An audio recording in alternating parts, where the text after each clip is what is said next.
Hello viewers, I doctor SBK Lal welcome you all in my YouTube channel. मेरे YouTube channel में आपका बहुत बहुत स्वागत है। अगर आप इस चैनल पर नए हैं तो चैनल को सब्सक्राइब कर लें।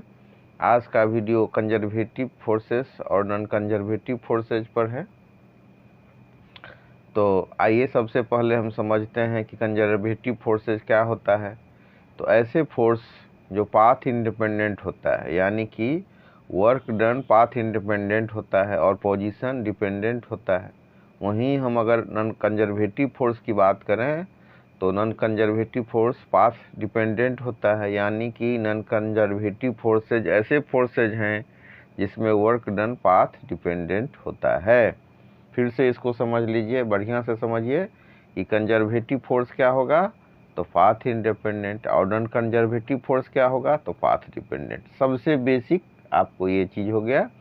इसके बाद देखिए उदाहरण से हम समझते हैं कि स्प्रिंग फोर्स एक कंजर्वेटिव फोर्स है। अब हम एक स्प्रिंग लेते हैं जिसे हम वुडन ब्लॉक से जोड़ देते हैं और हम वुडन ब्लॉक को खींचते हैं तो हमारा स्प्रिंग भी खींच जाएगा। स्प्रिंग द्वारा लगाए गए फोर्स का डायरेक्शन और डिस्प्लेस्ड हुए ऑब्जेक्ट का डायरेक्शन एक दूसरे के विपरीत दिशा में है। तो इस तरह दोनों के बीच का एंगल कितना होगा 180 डिग्री।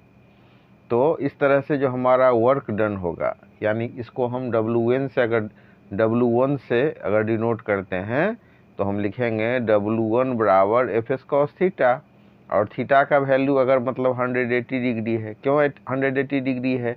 क्योंकि दोनों का दिशा एक दूसरे के विपरीत है, तो थीटा बराबर 180 डिग्री।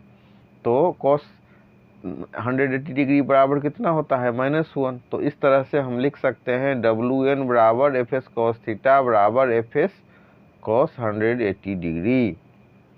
तो बराबर हो जाएगा हमारा -FS, क्योंकि cos 180 डिग्री बराबर होता है -1।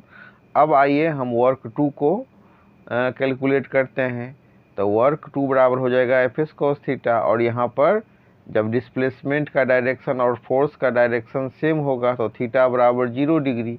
तो हम लिख सकते हैं W बराबर FS cos थीटा बराबर FS cos 0 डिग्री। तो cos 0 डिग्री बराबर 1 होता है, तो ये हो जाएगा हमारा FS cos 0 डिग्री बराबर FS। अब टोटल वर्क डन कितना हो गया, तो इसके लिए हम लिखेंगे W बराबर W1 प्लस W2। तो आप देख रहे हैं W1 का हम वैल्यू कितना निकाल रहे हैं -FS, और W2 का वैल्यू कितना निकाल रहे हैं FS। तो ये टोटल हो जाएगा हमारा 0। अब अगर W बराबर 0 हो गया तो टोटल वर्क डन क्या हो जाएगा 0, यानी कि कोई काम ही नहीं होगा। तो हम यहाँ एनालिसिस कर सकते हैं कि वर्क डन पाथ पर निर्भर नहीं करेगा बल्कि पोजीशन पर निर्भर करेगा। अब हम देखते हैं कि नॉन कंजर्वेटिव फोर्स को। तो अगर हम उदाहरण की बात करें, एग्जाम्पल की बात करें, तो नॉन कंजर्वेटिव फोर्स का उदाहरण हो जाएगा हमारा फ्रिक्शनल फोर्स। यह पाथ पर निर्भर करता है।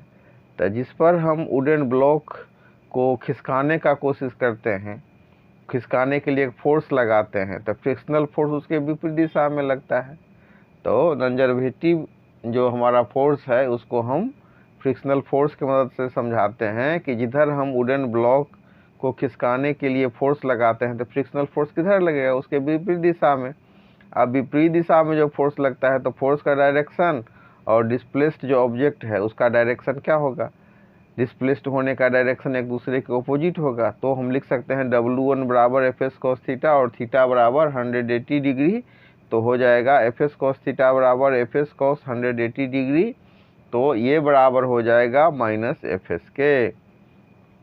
अब हम पुनः बल लगाकर वस्तु को प्रारंभिक बिंदु यानी कि इनिशियल पॉइंट पर ले जाते हैं। अब पुनः हम देखते हैं कि फ्रिक्शनल फोर्स डिस्प्लेसमेंट के विपरीत दिशा में लगती है। तो हमारा इक्वेशन होगा W2, मतलब दूसरा जो कार्य हम देख रहे हैं इसको हम W2 से डिनोट करते हैं। तो ये हो जाएगा W2 बराबर FS cos 180 डिग्री, और ये बराबर हो जाएगा -FS के। और टोटल वर्क कैलकुलेट करने के लिए क्या करेंगे, तो हम W1 और W2 को जोड़ देंगे।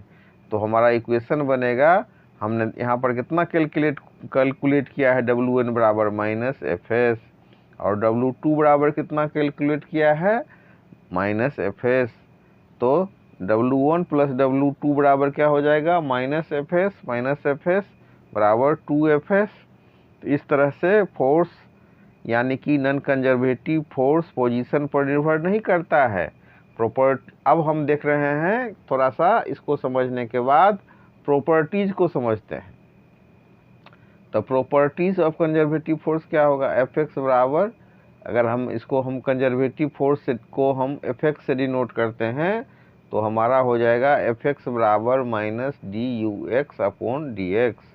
तो work done by conservative force on an object is path independent and depend on and point. यही हमको समझना है कि वर्क डन जो होगा हमारा कंजर्वेटिव फोर्स के द्वारा किसी माने work done by conservative force.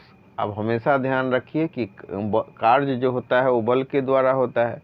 तो कंजर्वेटिव फोर्स के द्वारा जो किया गया वर्क है, अगर हम उसको कैलकुलेट करते हैं और मतलब हम एनालिसिस करते हैं तो पाते हैं कि ये पाथ इंडिपेंडेंट होता है और एंड पॉइंट पर डिपेंड करता है, मतलब इनिशियल और फाइनल पोजीशन पर ये डिपेंड करेगा। तो इसी को हम लिख सकते हैं कि work done by conservative force on an object is path independent and depends on and points, that is initial and final position. और हम देख रहे हैं कि तो क्या इक्वेशन क्या बनेगा, तो W बराबर Fx dx, इसको हम इंटीग्रेट कर देंगे xi से xj तक, तो ये हो जाएगा हमारा माइनस डेल्टा u, और ये इसको हम लिख सकते हैं माइनस uj माइनस ui, तो बराबर हो जाएगा माइनस uj माइनस ui, और ui माइनस uj बराबर के हो जाएगा तो kj माइनस ki। अब देखिए इन ए क्लोज्ड पाथ के लिए हम लिखते हैं, अब देख रहे हैं इंटीग्रेशन को ऐसे हम ये कर देते हैं, राउंड शेप में दे देते हैं, तो हो जाता है हमारा Fx dx बराबर 0। और अगर हम सीधे कंजर्वेटिव फोर्स जो बॉडी पर एक कार्य कर रहा है तब क्या हो जाएगा, मैकेनिकल एनर्जी हमारा कांस्टेंट हो जाएगा। और इस तरह से जो हमारा मैकेनिकल एनर्जी मतलब जो हमारा पोटेंशियल एनर्जी है और काइनेटिक एनर्जी को हम जोड़ देते हैं, यानी कि ई के जोड़ EP। तो अगर कंजर्वेटिव फोर्स बॉडी पर एक्ट कर रहा है तो मैकेनिकल एनर्जी हमारा कांस्टेंट हो जाएगा। तो इस तरह से हम कंजर्वेटिव